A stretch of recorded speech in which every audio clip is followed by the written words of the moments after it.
I'm John Brian Oyaro, the founder of Signature Medal of Change.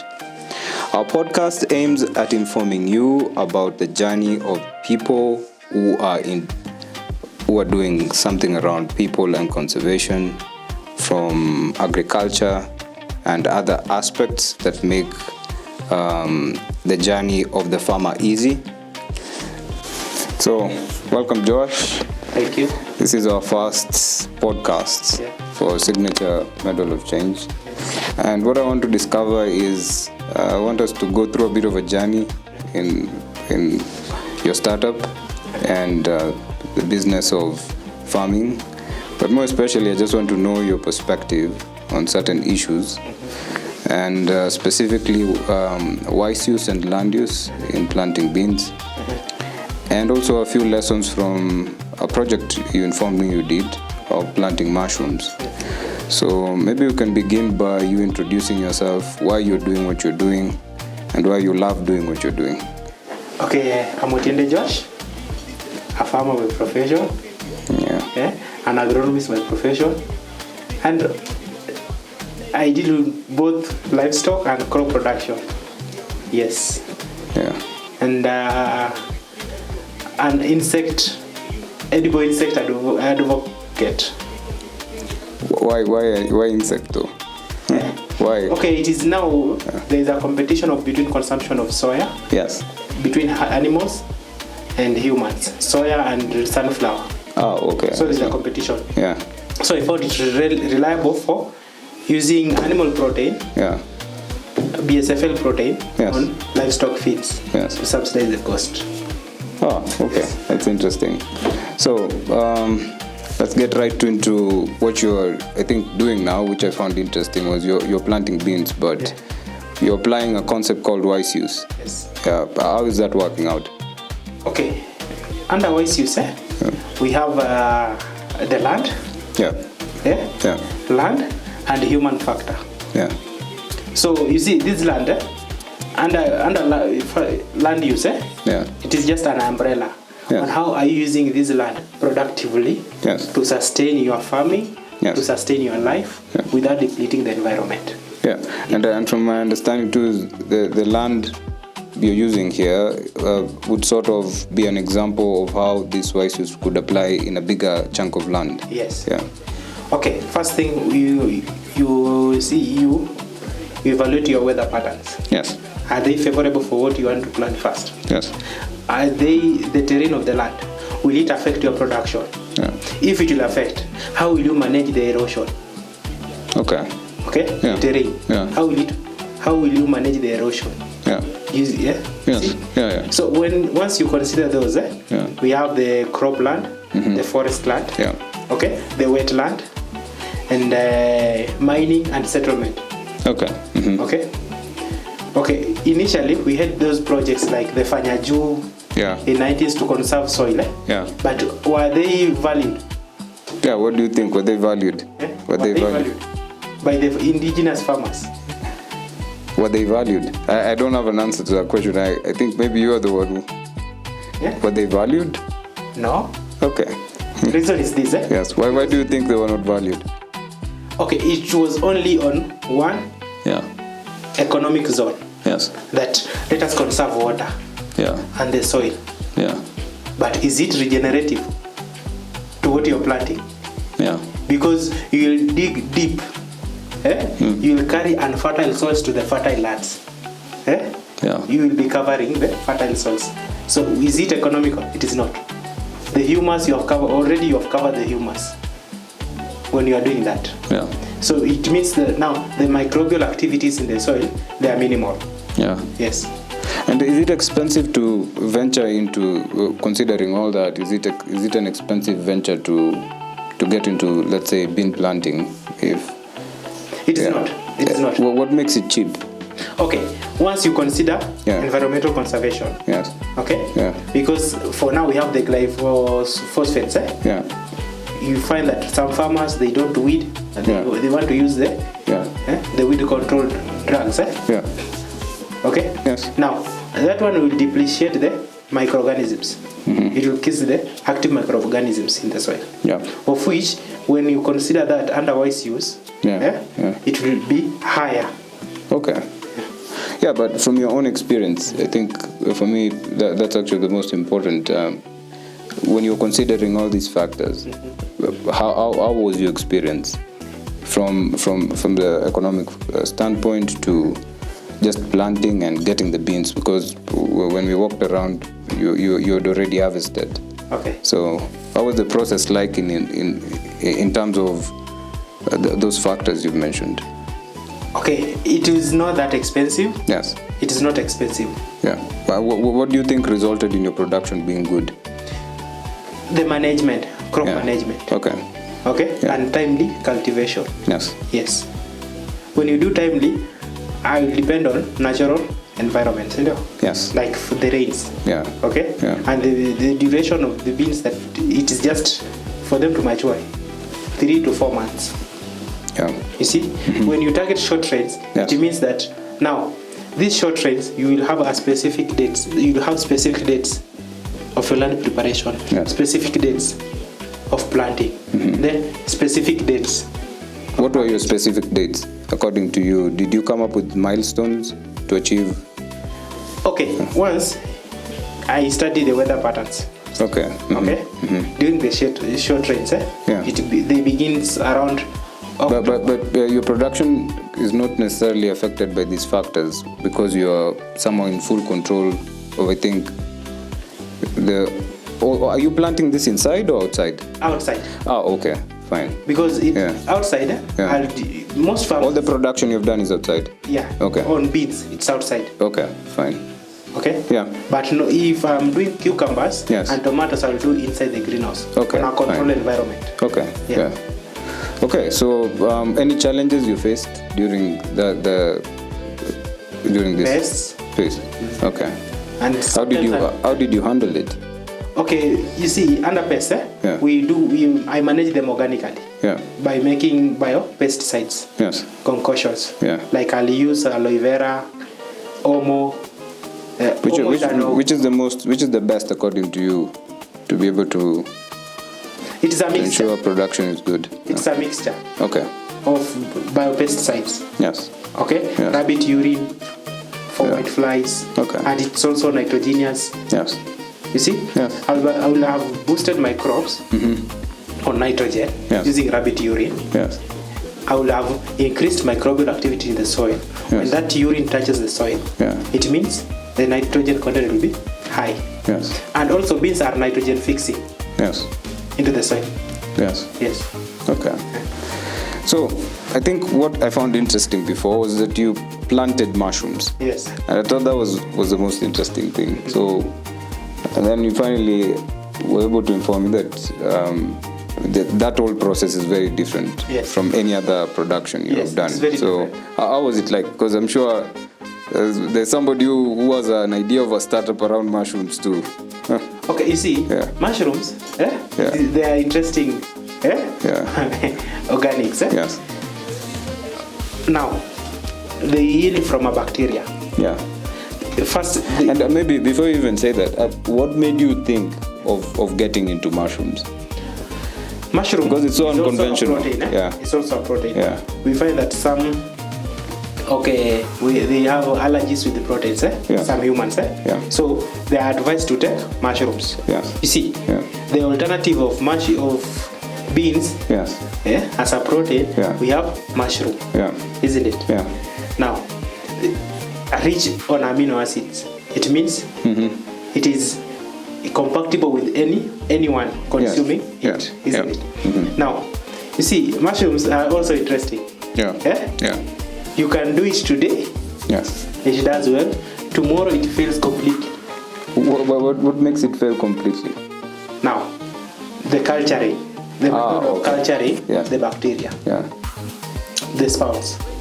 Okay. Once you culture the sprouts, I think it requires a lot of wisdom there. Yes. Okay. Yeah. The humidity, the temperature. Yeah. Okay. The carrier, like most farmers use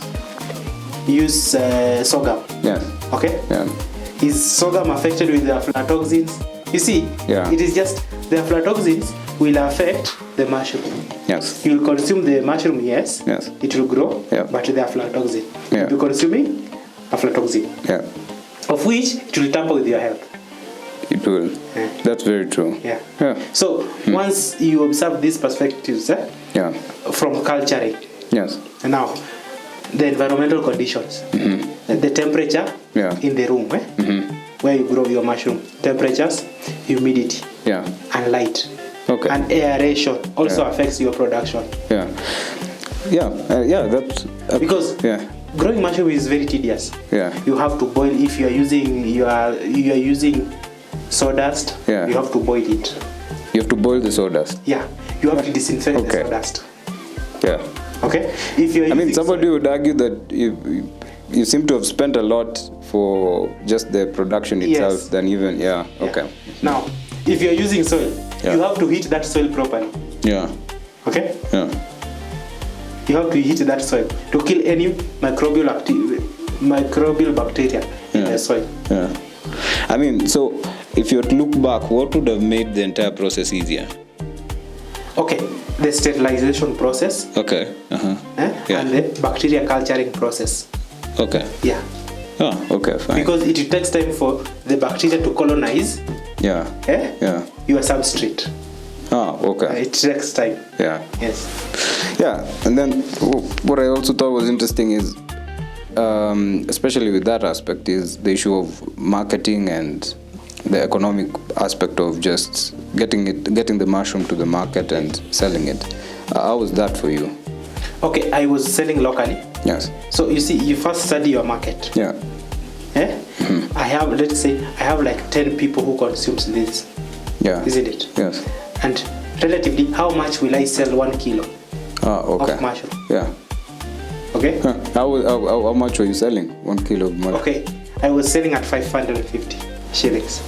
Was it a market price you set, or you looked at the market and decided? I looked at the market and decided that. Okay. So once I realized that I'm making losses, let me increase on price. Now I tampered with my customers because they need it at a cheaper price. Yes. And here the production cost is very high. Who are you selling to? The Egerton staffs. Okay. Were they actually buying this? They were buying. Okay. That's interesting. Any other market apart from the local one? No, because I have not reached the standards of. Understandable. And the other factor I found very interesting was that there were also other players there that were helping in the process. You said you partnered with. You mentioned one university that you partnered with. Yes. Okay. You see, for good sperms and bacteria culturing, I was depending on JQuat. Okay. With them. Why JQuat? So I would say Egerton is the best when it comes to agriculture and production. So it depends. They have the bragging rights for agriculture. Why would you go to JQuat? Okay, because they do it commercially. With them, they do mushroom commercially. Technology. Most research on mushroom have been done at JQuat. Yes. Okay. Yeah. You see, now the cultures, we have the oyster mushrooms. Yeah. Now, these oyster mushrooms, it also, they also have their own challenges. Yeah. Because production is a continuous research. Yes, it the is. Technology you're using today, you won't use it tomorrow. Yeah. Yes. That's true. Okay, so I still feel like, from my own understanding, I think the mushroom thing must have been very interesting to pursue. The whole aspect of from production to the cost to even maybe, and that's why. Because I think the lesson there could be, from my own perspective, is that before getting into it, maybe you have to really consider your market first, and maybe just the entire production of it. Okay. To look at it more integrally, but you know better, so you can maybe mention that. Yeah. Technical know-how. Yes. How am I going to do this? Yeah. How am I going to encounter these challenges? Yes. How am I going to solve them? Yeah. Then, what is my market? Yes. Yeah. Okay. If you are doing value addition, what am I going to use? Okay. What shall I add in? Yeah. Yes. Would you advise somebody to get into this, into mushroom planting? Only if they have a technical know-how. They must get some technical expertise on it. Yes. And where do you get this technical expertise? Because people just, like for instance, you'd find mushrooms at home. Like I think in Kisii,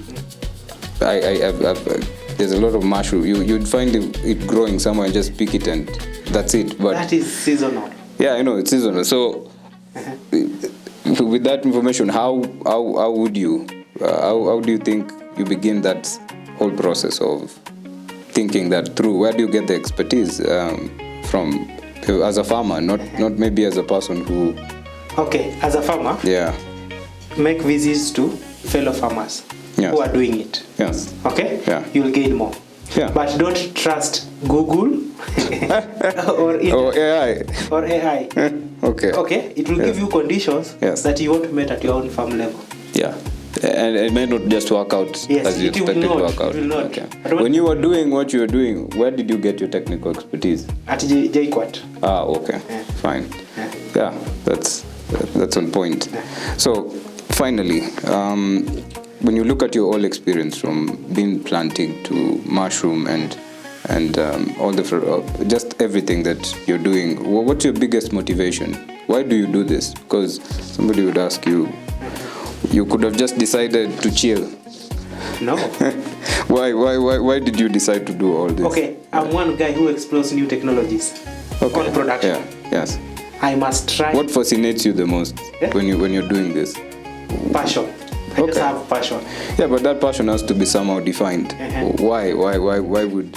Okay. When you go to bean and mushroom planting, or maybe just is it the fact that you would get the produce at the end, or do you also enjoy the process itself? I enjoy the process. Ah, okay. Because I'll pass the skills to my fellow youths. Actually, that's what I wanted to know. How do other people, when they come here, I think you get excited to explain to them Yes, maybe because the way everything is done. Mostly, I train the youths.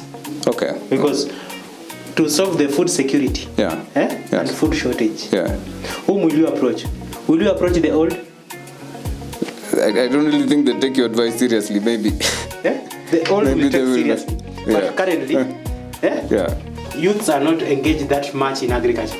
No, they're not. They don't see it as a lucrative. Yes. Yeah, though I've met a few who have tried something around it, but good.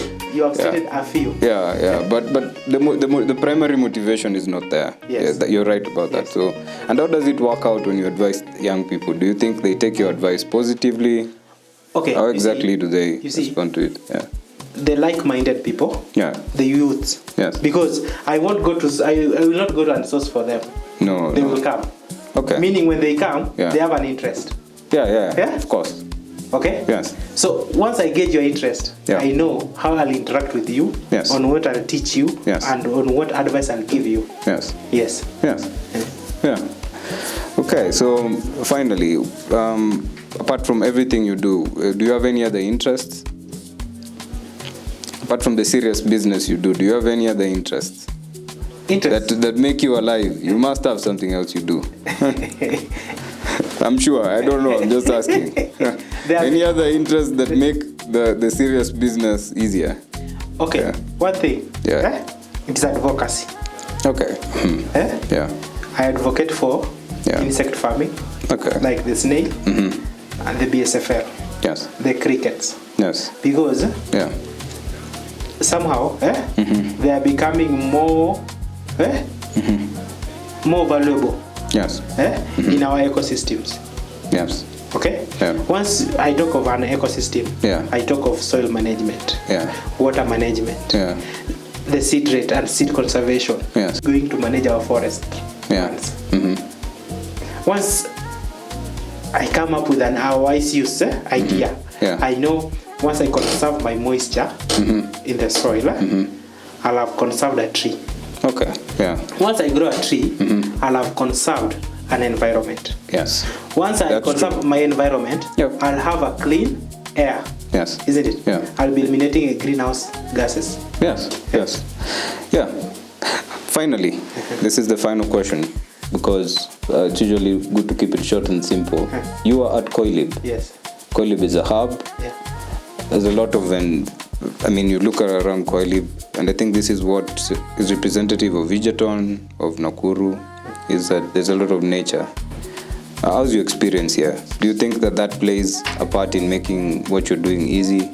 And how does it make it easy? Do you feel more relaxed, or okay, you see, does it affect your mindset, the nature around you? You see, yeah. Koilib, it's yes. Koilib, it's you. Yes. How you perceive it yes. is different on how I perceive it. That's very true. Okay. That's actually very true. I perceive it as home. Yes. Yeah? Yes. Basing on my skills and understanding. Yes. Because it has different-minded people. Very true. That's very true. The perspective is very different for everyone. Yeah. When you want to learn, you will gain more from your fellows. Yes. When you have come to relax, you just relax. And that's why I'm interested. What is your perspective? Yeah, because you've said it's different for everyone. What's yours? Or what do you think about Koilib and it is okay. Its location and what's happening here? It's a good place. Yes. I'll advise anyone. Yes. Because you will find different people. Yes. Will mentor you differently. Yeah. Okay. Yes. You will have extra knowledge, like we have the media. Yeah. Yeah. When I have challenges with the media, digital literacy. Yes. They will teach me. Okay. Yes, that's true. Yeah. Okay. And you gain a new skill that way. Yeah, gain a new skill. Yeah.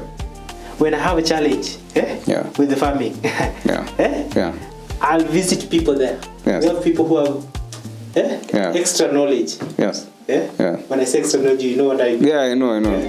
Yes. Not AI, but it is not AI. Natural intelligence. Yes, it's just natural. Okay. On how to solve our challenges in the society. Yeah, that's true. And it's just a good place. Yeah, that's good. Yeah, so Josh, it's been such a privilege to have you for this first edition of the Signature Medal of Change podcast. I think what you're doing is very important, and maybe we find a way of collaborating more and seeing that the process is easier. Thank you. That's it. Thank you for joining us. Subscribe, give your comments, and join us in this journey for people and conservation.